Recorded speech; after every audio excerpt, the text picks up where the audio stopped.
Muito boa noite, bem-vindos ao nosso Evangelho de hoje. Vamos libertar-nos das nossas preocupações, não se esquecer de pôr a água e os copos sobre a mesa, para que possam ser a água magnetizada e depois possam ajudar-nos a recompor as nossas energias. Vamos falar de Jesus, naturalmente, que nos vossos lares, com as crianças, com os filhos, com os irmãos. Vamos todos procurar, nesses breves minutos que vamos conviver com Ele, que nós possamos aurir energias e força e coragem e fé para a nossa vida. Vamos cantar então uma canção para harmonizar as nossas mentes e harmonizar o nosso ambiente. E é exatamente a canção Evangelho no Lar. A vinda de Jesus, ao Evangelho no lar, é sol, feixe de luz, é raio de luar.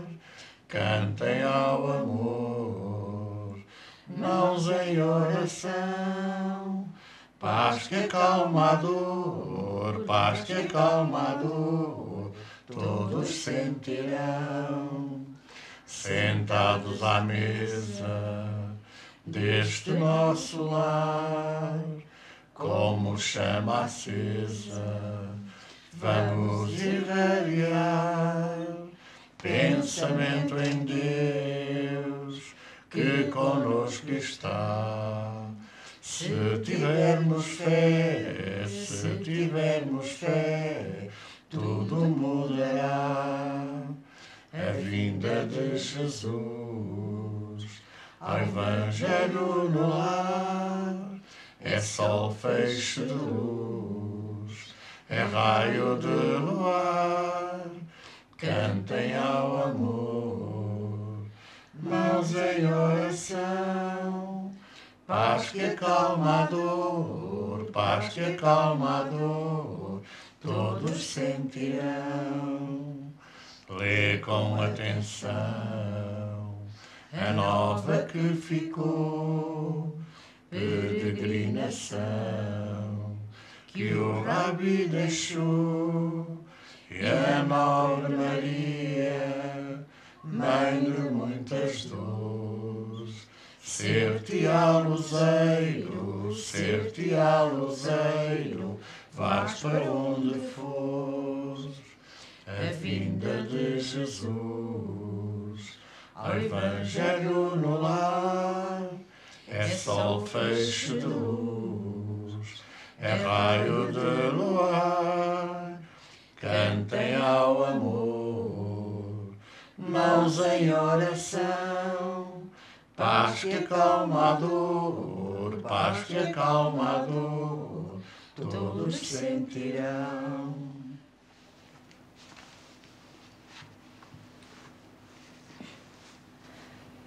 Sublime peregrino, nós ansiamos do mais fundo do nosso ser seguir-te as pegadas e por onde tu fores nós podermos ir contigo, iluminando o mundo com a tua palavra de vida eterna, de esperança e de amor. Permite, Senhor, que jamais possamos desistir dos nossos propósitos de bem te servir e amar. Queremos ajudar ao mundo em teu nome. Queremos trazer a paz, a concórdia, a beleza, a alegria, a harmonia entre todos os teus abnegados companheiros, servidores, ou das ovelhas transviadas também do teu redil. Sublime peregrino de nossas vidas, permita-nos que te possamos seguir hoje, amanhã e sempre. Que assim seja.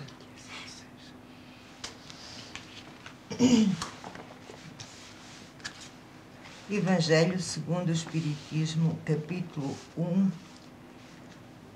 versículo 8. Aliança da ciência e da religião. A ciência e a religião são as duas alavancas da inteligência humana. Uma revela as leis do mundo material e a outra as leis do mundo moral. Mas umas e outras, tendo o mesmo princípio, que é Deus, não podem contradizer-se, se são a negação uma da outra. Uma está necessariamente em erro e a outra em verdade, porque Deus não pode querer destruir a sua própria obra. A incompatibilidade que se pensou ver entre estas duas ordens de ideias deve-se a um erro de observação e a muito da exclusividade de uma parte e da outra. Daí um conflito onde nasceram a incredulidade e a intolerância. Os tempos são chegados em que os ensinamentos do Cristo têm de ser completados, onde o véu intencionalmente lançado sobre algumas partes desse ensino tem de ser levantado, onde a ciência, deixando de ser exclusivamente materialista, deve ter em conta o elemento espiritual, e onde a religião, deixando de desconhecer as leis orgânicas e imutáveis da matéria, devem caminhar juntas, apoiando-se uma na outra. Então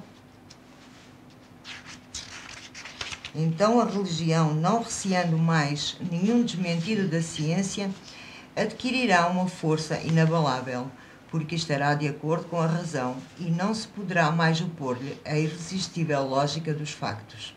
A ciência e a religião não puderam entender-se até hoje, porque cada uma, vendo as coisas do seu ponto de vista exclusivo, repeliam-se mutuamente. Era necessário alguma coisa para preencher o vazio que as separava, um traço de união que as aproximasse. Esse traço de união está no conhecimento das leis que regem o mundo espiritual e as suas relações com o mundo corpóreo, leis tão imutáveis como aquelas que regem o movimento dos astros e a existência dos seres.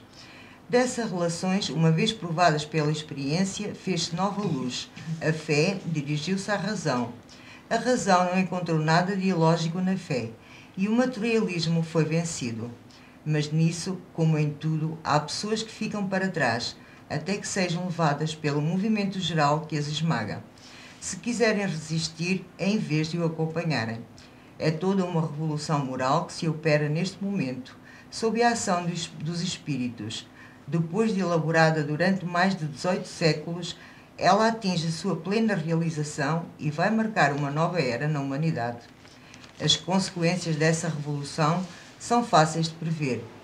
Ela deve trazer para as relações sociais inevitáveis modificações, às quais ninguém terá força para se opor, porque estão nos desígnios de Deus, e derivam da lei do progresso, que é uma das leis de Deus. A saga dos cristãos. Venho como outrora entre os filhos extraviados da casa de Israel, trazer a verdade e dissipar as trevas. Escutai-me. O Espiritismo, como outrora a minha palavra, deve lembrar aos incrédulos que acima dele reina a verdade imutável, o Deus bom, o Deus grande, que faz germinar as plantas e que levanta as ondas. Isto é um extrato do Evangelho segundo o Espiritismo, capítulo 5º, versículo 5º, o Espírito da Verdade. Os seguidores do homem do caminho, como eram conhecidos os discípulos de Jesus, particularmente depois do Calvário, sofreram perseguições dramáticas que justificaram a revolta dos pacatos cidadãos romanos, também eles perseguidos por um poder despótico e tirânico, que em face de tanto testemunho doloroso se convertiam aos novos ideais e desafiavam o poder romano, incapaz de, mesmo com a violência inaudita, exterminar os perseguidos.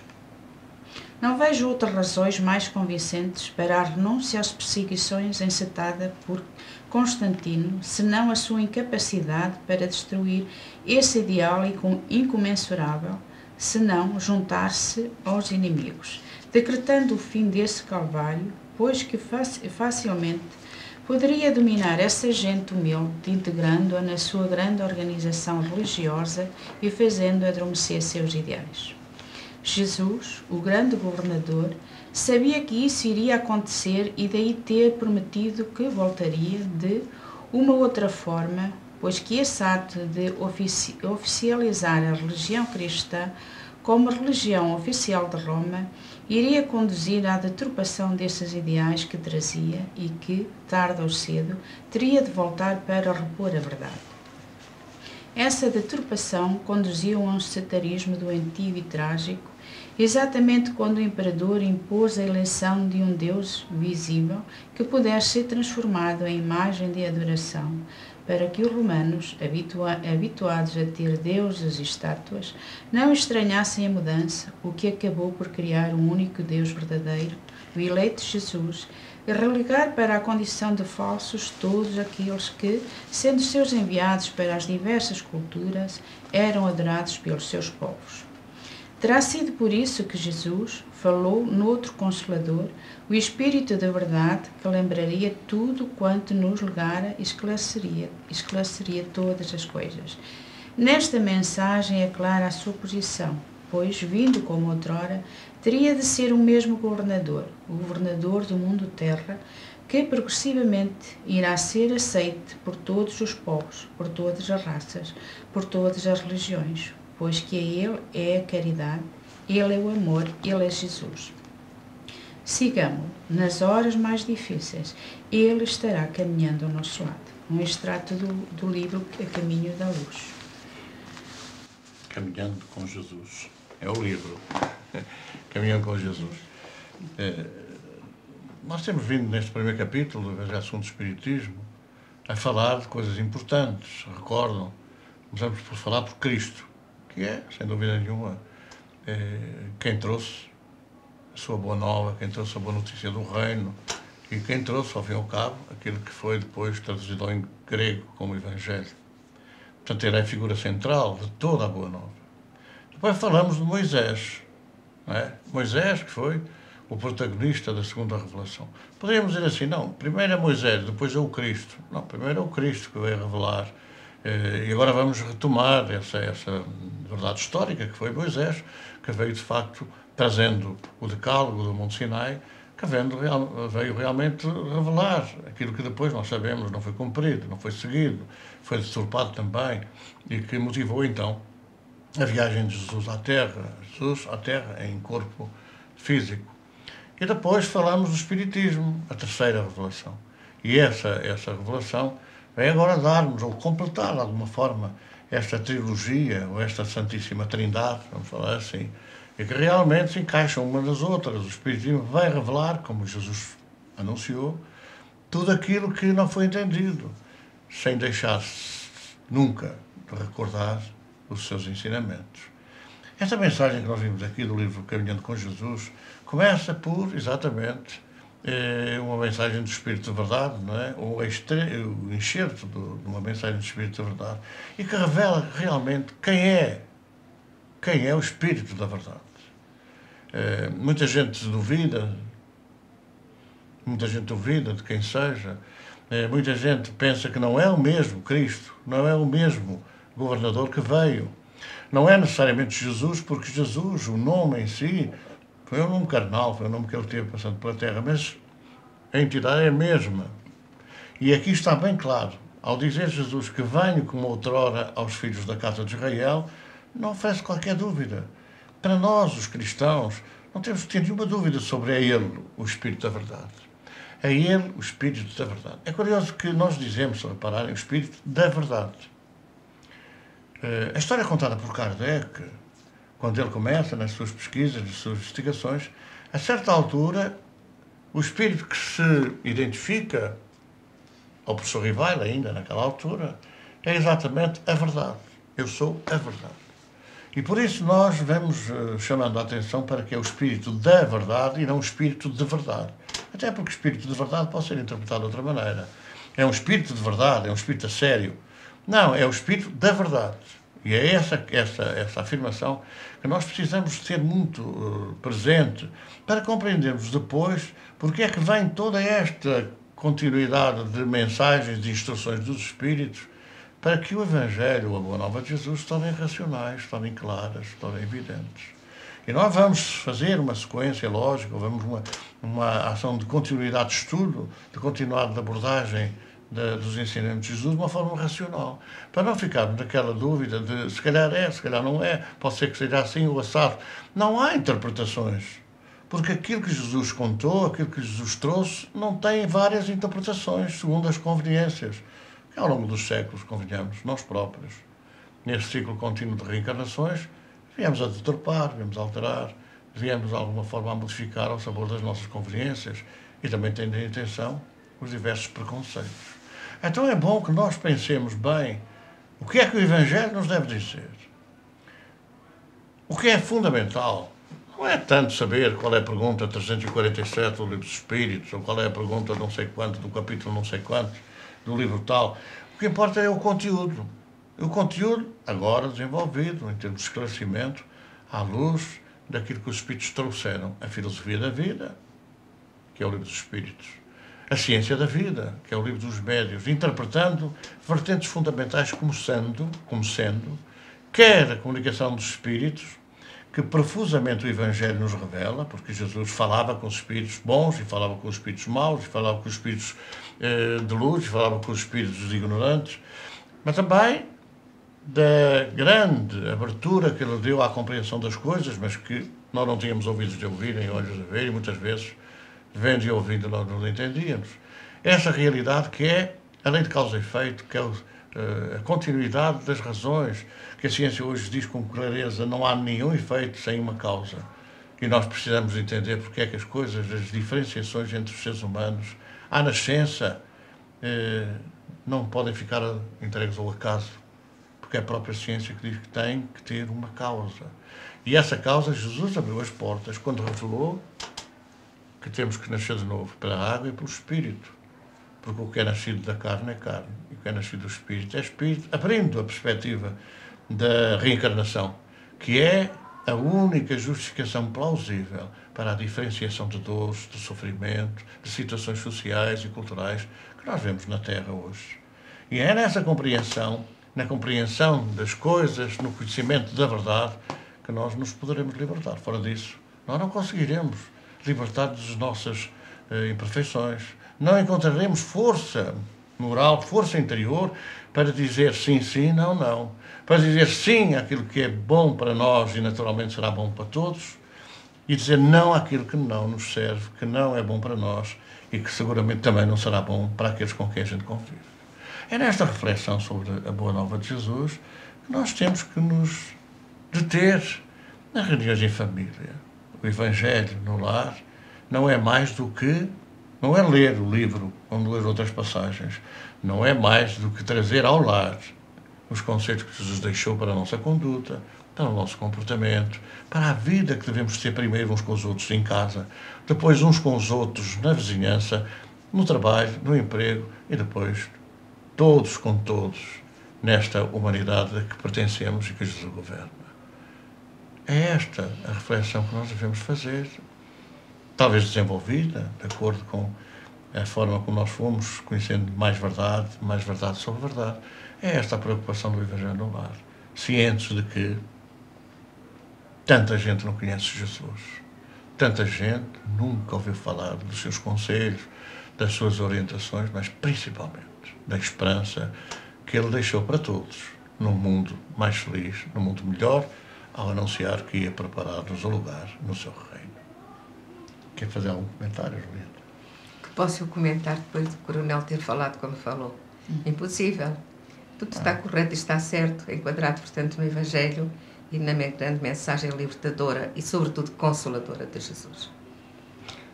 Então, olha, independentemente de nós irmos a caminho deste nosso final, este Evangelho também é para aqueles que não conhecem Jesus, para tantos milhares de famílias desestruturadas que nesta hora, se calhar, estão a alimentar a violência, a desarmonia, o desespero, será o crime, que não conhecem esta verdade que nós conhecemos. E é neste contexto que nós devemos também pensar neles, irradiar amor, irradiar paz, irradiar fraternidade, solidariedade. Então pedimos, Senhor, nesta hora, que as tuas falanges que sempre se deslocam pelo mundo inteiro, levando a esperança, levando o alívio das dores, que tomem de nós a nossa oferta, que tomem de nós as nossas energias, que levem a distribuir nesses lares, que esta noite nós possamos contribuir para momentos de esperança ou algum alívio para esses irmãos. Senhor, toma a nossa oferta.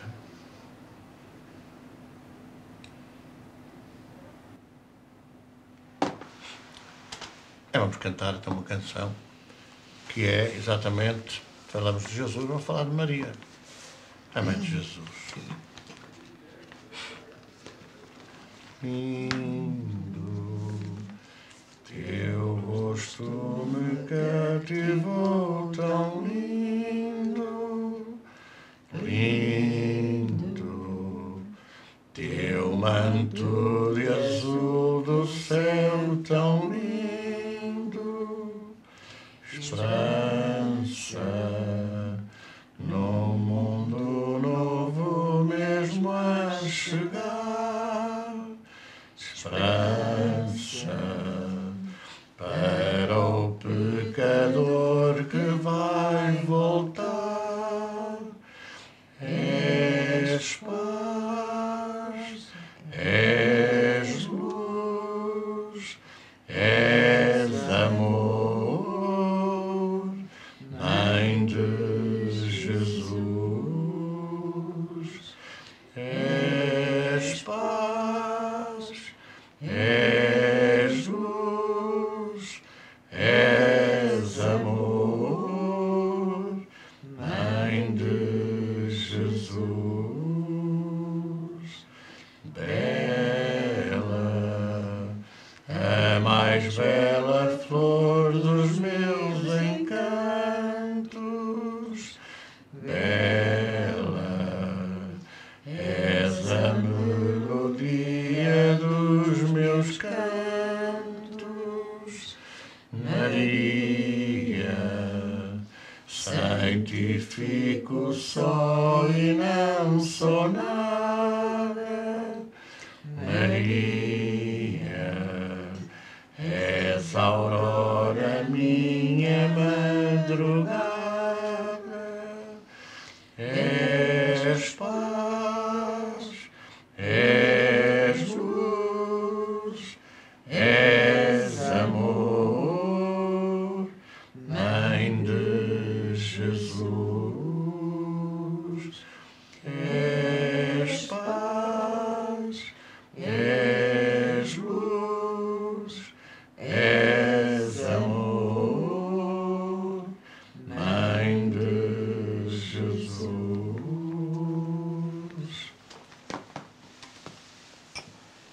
Não se esqueceram da água, não?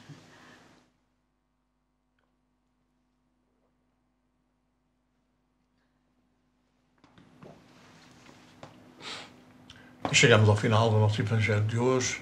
Como sempre dizemos, se quiserem continuar alguns minutos, trocando as vossas opiniões, ensinando os filhos, envolvendo o vosso lar em mais paz e mais harmonia, pois podem continuar, podem prosseguir alguns minutos. Nós ficamos por aqui, vamos despedir. Muito boa noite a todos e até para a semana, se Deus quiser.